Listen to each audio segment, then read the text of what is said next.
Oh, my music is like, it's not like your stuff. Yeah, you see, no? It's me. What you gotta say to the peoples? You know what? Hello. Hello to you. What to do? Thank you for keeping us safe on this trip, and thank you for bringing us home safe as well. Amazing things are going to happen on this trip, and we're going to be able to go home and sleep on our beds and smile with so much joy in our hearts because of the wonderful things you continuously do for us. In the mighty name of Jesus, I pray. Amen.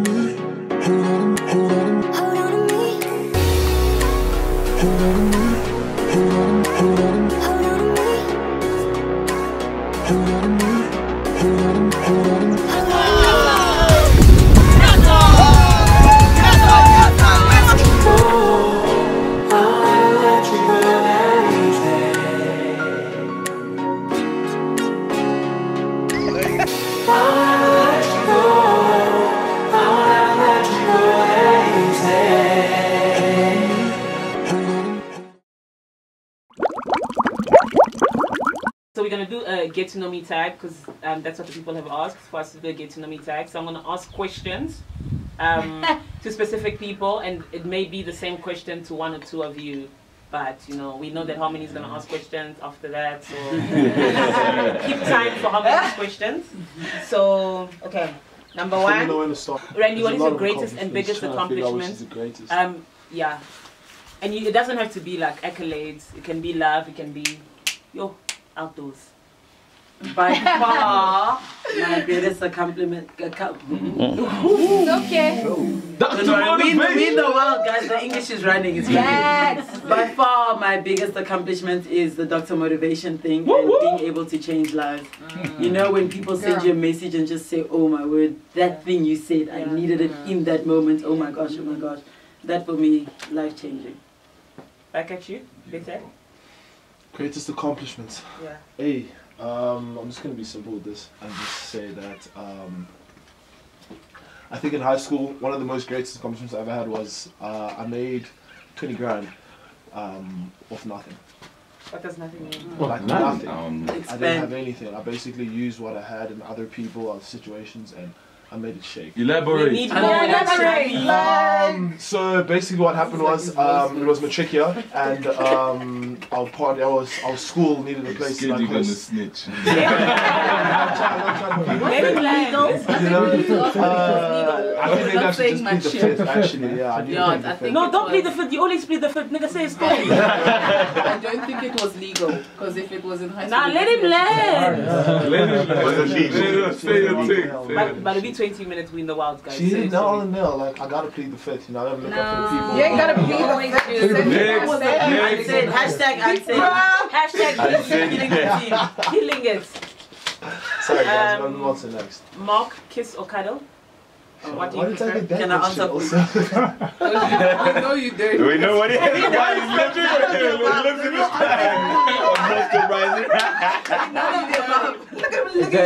Is that in terms of starting point or end point? Come on. You can end it with another point. Start You wanted a particular. Kiss or cuddle? Cuddle. Cuddle. Sweet. Why? Huh? Why do you prefer cuddling over kissing? Cuddling over kissing. Why? I don't know. It's just like hey guys, when you're single, you just like the way a woman feels next to you. You know what I'm saying? Okay. It's the way a woman. It doesn't feel the same. Jones? Outside of sex. Outside of sex. Yeah. Or financial. Can I say both? No. No, it's or. Yeah, definitely or. Cuddle. Wow, guys, I would have never thought guys would think like that. Cuddling. You guys are different. Trash. That's not a trap, you. What's a lie? Don't expose And for you, Tom, like kiss or cuddle? Okay. Yeah, she's definitely kissing. Why? You like the fluids? Because I like to kiss. She's so loud. How many? What is your favorite quote and why? Wow. Wow. Yo. The Bible. The whole thing. We want the whole thing. Yes, sir. I don't have a favorite quote. Favorite saying? No. Come on, you have to have a favorite saying. I think some of my favorite sayings, but I'm going to just say one. Probably leads to the fact that anything is possible. YOLO. I mean, I had a feeling you'd go towards Philippians 11. I was thinking that. I can do all things. Christ strengthens me. Yeah, no, it is. I can do all things through Christ strengthens me. But I mean, the fact that you are capable of doing anything, like it's up to you. If you think you can't, then you can't. Exactly. I mean, I think it's Henry Ford who says, if you think you can't and you think you can, you're right at both points. So the fact that you see how we answer That's your favorite quote. Wow. Man answers like a politician. Simple question. Hey, man. And why? Oh man, I have so many quotes, but I'll pick one. My favorite quote is "Change your mindset, change your life," because literally it's that simple, and it's so hard to do that. Yeah, it is. Change your mindset. I'm so glad you said it's so hard. It is hard. Yeah. It is hard. But it must be hard because if it was easy, Everybody would do it. Yeah. Cradle to you is when did you suffer your first heartbreak, and how did you get over it?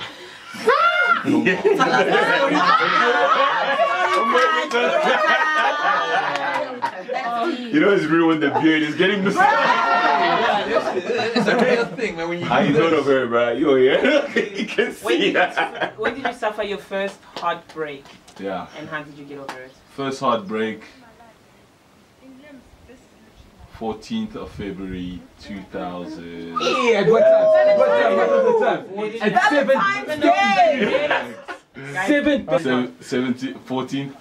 14th of February 2015.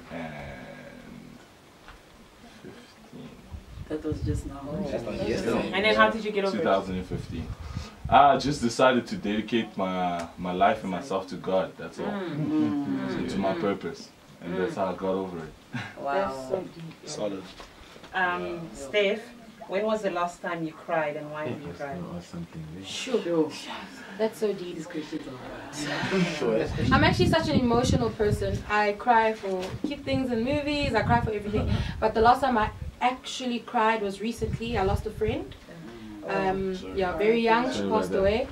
And, you know, I always thought, death for me was never so close.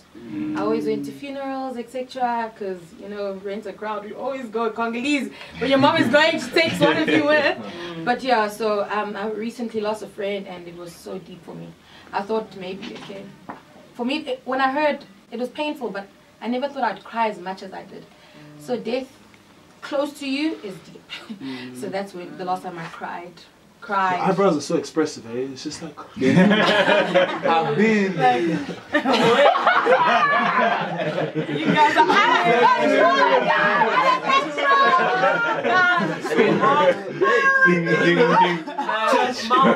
And I want to go back to that question of your last heartbreak, and how you got over it, because I think a lot of people experience it. If like everyone actually can answer that question as quickly as possible. Jones, if you've had a first heartbreak.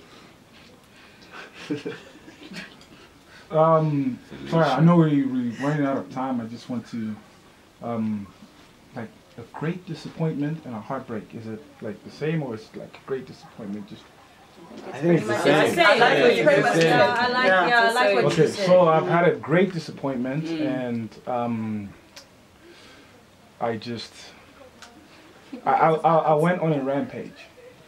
So you're breaking other people's hearts? No, I wasn't necessarily breaking hearts, but you know, I was free. What made you? How did you get to the great disappointment? Yeah. Was it your doing? Was it another person? It was my doing, because I put her on a pedestal, and you know, I realized that. So are you not allowed to just put a girl. people on pedestals? No, I can, but you know, I just realized that she was just, you know, she was just a person like me. So you know, obviously I set myself up for disappointment. It wasn't necessarily her, it was me. You know? Well, I don't understand. You're saying that you gave her too much praise? Yes, without necessarily telling her that, you know, I thought that, okay, this person, she's not going to, you know, she's perfect, she's not going to do this, she's not going to do that. And then, you know, when something small happened, it was just me, you know, I sort of like, I just lost it, and then I went to everybody. That a lot of people have questions about like relationship or success, and I don't know which one you guys want to choose. But then if there's one thing that you would say to someone, anyone, 50, 40, 13, 15, whenever you face the biggest challenge, if there's one thing you could say, like, don't kill yourself about this and do better in this. If you could tell your younger self, maybe rather as a question. I would tell myself first and foremost, never be quick to anger. That's the problem I still have today. Make a decision, knowing very well it's a bad decision, but because I'm angry, it's like, you know what, this is what I want to do now. I want you to feel what I'm feeling. I'm touched. I want you to know that I'm touched. So I'm going to react like this. And then a day later, I'm like, oh well, now look what I've done now. I've caused another situation because I decided to react. And yeah, and I've been doing that a lot, you know, and it would ruin things, you know, whether it be friendships or family, or it's always been one of my weaknesses, you could say. So if there was one thing I could ever tell myself, I'd go back and be like, listen fam, anger, it comes and goes, but leave it at that, don't yeah. Tama? I'd say open myself up more, simply because throughout my journey in life, through the experience that I've been through, I've closed up myself a lot, and I project what I think people want to see, especially when it comes to family members, mostly because I grew up in a very strict household and they don't know who I am truly. The people that know who I truly am are my friends, my cousins, but my mother and my father don't truly know who their daughter is. And for me, that's something very heartbreaking, realizing that now, because I grew up without them, and having them kind of mold me into a woman that they want me to be breaks my heart, because I know who I want to be and I know what I stand for and I know where I'm going. And you know, it's kind of tough to portray that to the people that made me. That's deep. Yeah. Best answer. Yeah. I think just on my side, I would say always do the right thing. So sometimes people think the right thing, it has to be something good. You know, don't steal, even when you're supposed to work, because that's the right thing to do. When you're supposed to be committed, commit to the engagement that you make, because that's the right thing to do. So always do the right thing, and I think it makes life easier. I want to build on what John said. I think my biggest thing is to putting people on a pedestal. I think for me, if there's anything, I'm like, whatever emotions you're feeling now, Van, just drop it down to 10. Like, no matter how great that conversation was, no matter, because I think that it's very hard, it's very rare that you have good conversations with people. But I think that what I always do is that I go back home and I'm like, that was amazing. These are great thinkers, or this guy is so amazing. But then after time, you're like, oh man, this is such a letdown. But had you just been in the present moment, just to be in the present moment and absorb what that moment was, and go home and absorb what home is, not carry every great moment through life, and just be chilled. It's good. And if it's bad, or you failed anatomy, hello somebody with 23%, hello somebody, just take that moment and say that this is not a projection of your life, because don't hold on to that moment. It's literally just a moment. Take it and move forward. What hold on, sorry, but is that really possible though? Is it possible? I think that if I told that to myself, like now, definitely possible.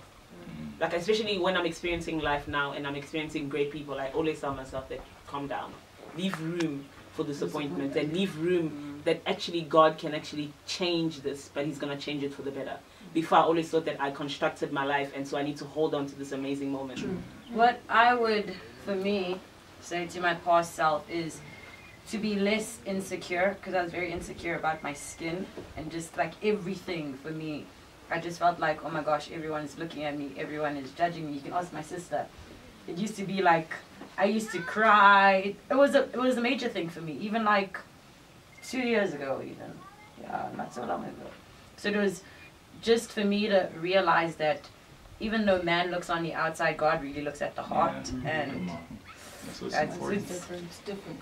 But your millennium be popping, girl. You beautiful. Yeah. No, it's not really my skin color. Like I think. I would just accept For me, it was twofold.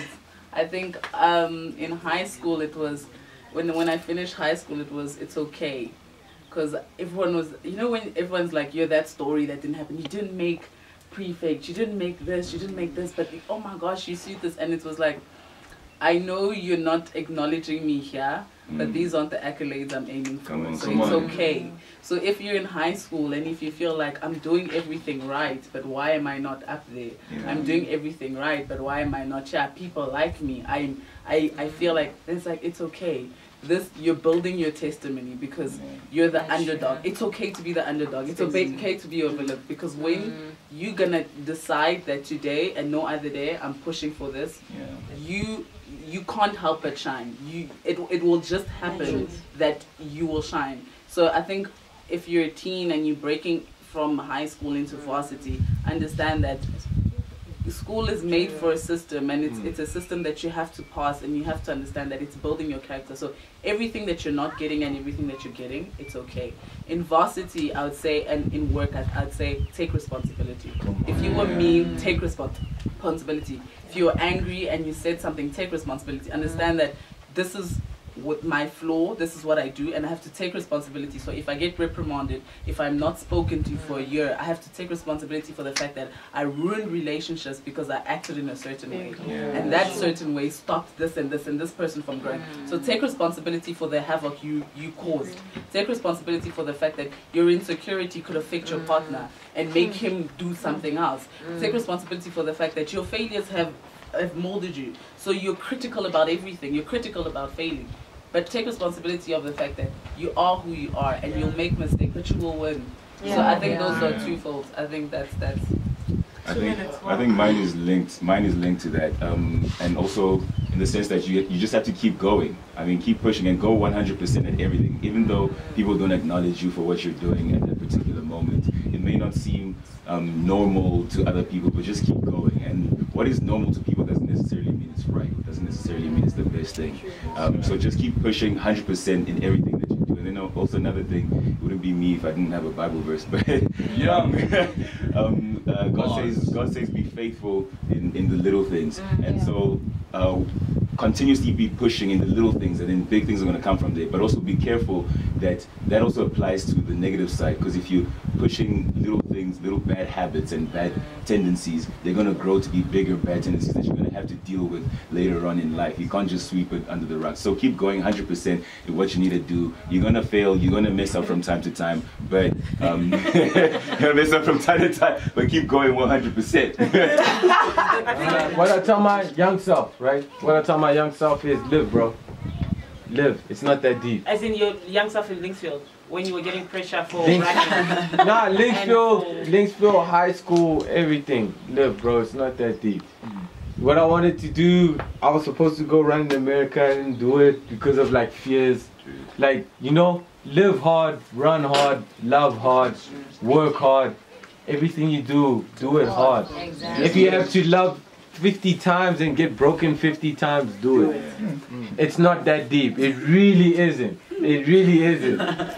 You think this one is the one? You think this one is the one? There'll be another one. And after that, there'll be another one. Just have faith, man. Just have faith. God's got you, bro. What I would say to my young self is a bit deep. Not okay, maybe for me a bit deep. So when you make a decision, make sure you stick it through. So for me, after high school, you think you want to be one place, but you end up in another place. So if you're going to decide that this is my passion, this is what God has told me, this is what I'm going to be, stick it through and know it. Don't follow what your parents say. Don't follow what says. Don't look at your finances or whatever. Just follow through what you need to do. And your time is your time. No matter if it takes you 10 years, if you fail 10 times, if you're not in the right, just when you end up being where you're meant to be, you'll get total satisfaction. So I don't know English trying, but yeah, honestly, follow your roots. And if your parents tell you become a doctor, and you know that this is not you, and you want to be, for example, a teacher, fight it, guys. Fight it and drop all the stuff. And if you know that it's you, and work better, because it's gonna pinch at your heart, because you're gonna think that you didn't do enough. Sorry, I think for me, if I had to go back and tell my younger self, I think I would like let the boy know, like, don't conform. You know, don't conform, don't listen to what people are saying now, because they want you to follow their roots, or they want you to be a follower in their plan. I think it's more of a thing of realizing that you have a certain reason why you are where you are, right? And it doesn't help for you to actually get drips and jabs from other people to help better your life, or give you a sense of direction in how your life is supposed to be lived, or anything like that. So I think I just tell the boy, like, listen, don't conform, and then one thing, don't do it. Alright, don't do it. Later on in life, it's going to come back and bite you, guys. Don't do it. Don't do it. Don't do it. Don't go to the Matrix. No, don't speak to that girl. Don't do it. That kind of girl. Don't stay away from that girl. Don't say hello. Don't leave. Stay away from her. Please. She's going to close your mouth. But then yellow bond was. Randy, you haven't answered it. What I would tell, not necessarily my younger self, but everybody's younger self, and I think it's a bit of an umbrella for what most of you have been saying, especially Merv and Steph, is that abantu bazotini syndrome. Let it go. Like, stop worrying about what people will think and what people will say. And I had this conversation with God. There's actually a Bible verse that says, don't worry about the people, worry about me and what I think. And sometimes you don't even want a BM. You find yourself buying a BM because it's what will make the people shake, make the people move. And where we're going with society now, it's very important. Stop it. It's very important where we're moving with society now, social media, etc. It's very important to remember that what the people say doesn't matter. Exactly. Like I was saying, if you don't want to be a doctor, don't do it. Just because doctor motivation looks great. Even if the mothers are saying, "Eh, wanna funny, wanna," don't worry. It's not your portion. It's not your portion. What up? Yeah, this is Snap. Where we? I don't know where we are. We're in the middle of nowhere. Road trip. Let's show the people. Say hi, guys. Better. Yeah, Paula coming through with us. High five! High five! Hey, hey, hey, hey, hey, hey, hey! Yes, yes, yes, yes, yes! Man, what a time! I ain't gonna know where this thing goes.